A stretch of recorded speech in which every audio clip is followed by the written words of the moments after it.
কাল হচ্ছে শনি জয়ন্তী এবং এমনিও আমরা জানি কালকের দিনটা অত্যন্ত বিশেষ দিন, কারণ কালকে ফলহারিণী অমাবস্যা। এবার শনি জয়ন্তীর যে টাইমিংটা সেটা হলো দুপুরবেলা 12:12 থেকে শুরু হয়ে যাচ্ছে কালকে, এবং সেটা 27 তারিখ সকালবেলা 8:32 পর্যন্ত থাকছে, মানে যতক্ষণই অমাবস্যার টাইমটা থাকছে।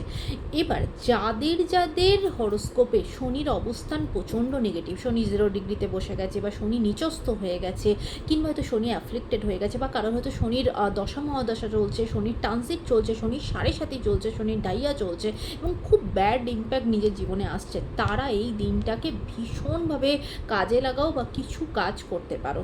এবার শনি মহারাজের কাছে তার মন্দিরে গিয়ে একটা সর্ষের তেলের প্রদীপ জ্বালাবে। সেই প্রদীপটা যদি নিজে হাতে বানাতে পারো আঠার প্রদীপ বানিও, আদারওয়াইজ মাটির প্রদীপ নেবে, তার ভেতরে কালো তিল দিয়ে সর্ষের তেল দিয়ে একটা প্রদীপ জ্বালিও, এবং শনির যে বীজ মন্ত্র বা শনি চালিশা, যেটা শনি চালিশাটা 3 বার 7 বার করতে পারো, শনির যে বীজ মন্ত্র সেটা 108 বার করো, আর একদমই যদি মানে অসুবিধা থাকে তাহলে 28 বার করো, এবং ওই সময়তে দাঁড়িয়ে হনুমান চালিশা পড়াটাও খুব ভালো। 3 বার বা 7 বার হনুমান চালিশা পড়ো, সেই কাজগুলো অবশ্যই করো।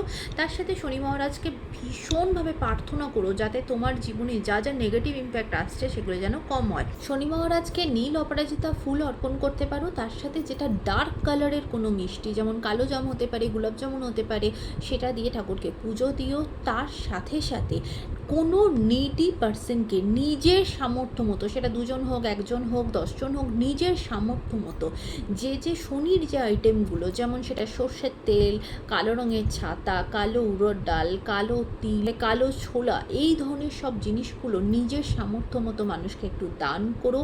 অনেক অনেক উপকার পাবে। এই কাজটা এই দিন অবশ্যই করো।